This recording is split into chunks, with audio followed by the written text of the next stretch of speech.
সুপ্রিয় শিক্ষার্থীবৃন্দু, বোর্ডের অঙ্কটি লক্ষ্য করবে। এই অঙ্কটা কয়েক সেকেন্ডে করা সম্ভব।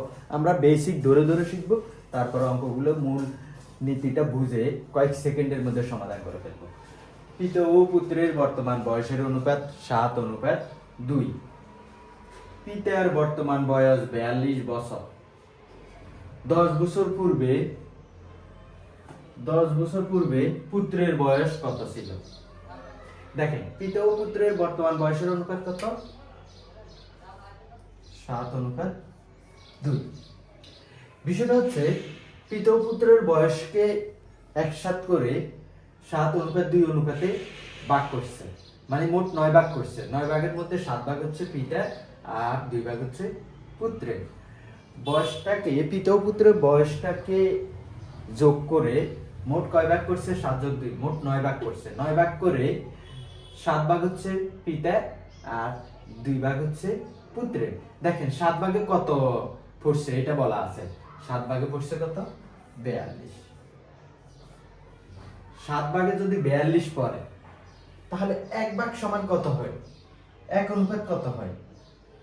1 অনুপাত কত হয়? দেখেন 42 কে 7 দিয়ে ভাগ দিয়ে দেন, 6 হয় না? 1 ভাগে কত হয়? 6 হয়। তাহলে 2 ভাগে কত? পুত্রের ভাগে কত পড়বে? 6 গুণ 2 না?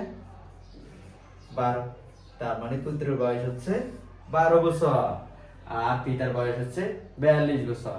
এটা পুত্রের বর্তমান বয়স। এই যে 7:2 হিসাবে 7 ভাগ হচ্ছে 42, তার মানে 1 ভাগ পরে 6। তাহলে পুত্রের ভাগে কত পড়ে?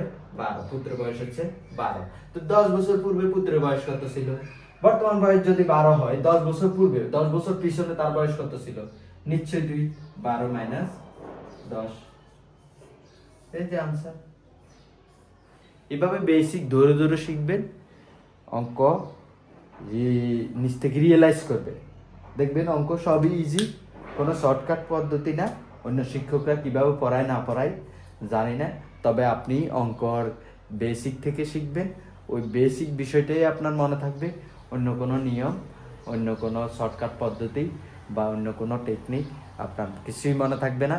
থাকবে ওটা রিয়েলি আপনি কতটুকু বুঝতে পারছেন ওটাই, তাহলে অঙ্কগুলো আপনার মেমোরিতে দীর্ঘস্থায়ী হবে, সহজেই ভুলবেন না। পরীক্ষার হলে যেভাবে যে অ্যাঙ্গেলেই প্রশ্ন আসুক না কেন, ঘুরিয়ে পুষিয়ে আপনি বেসিক থেকে আনসার করে আসতে পারবেন কয়েক সেকেন্ডে।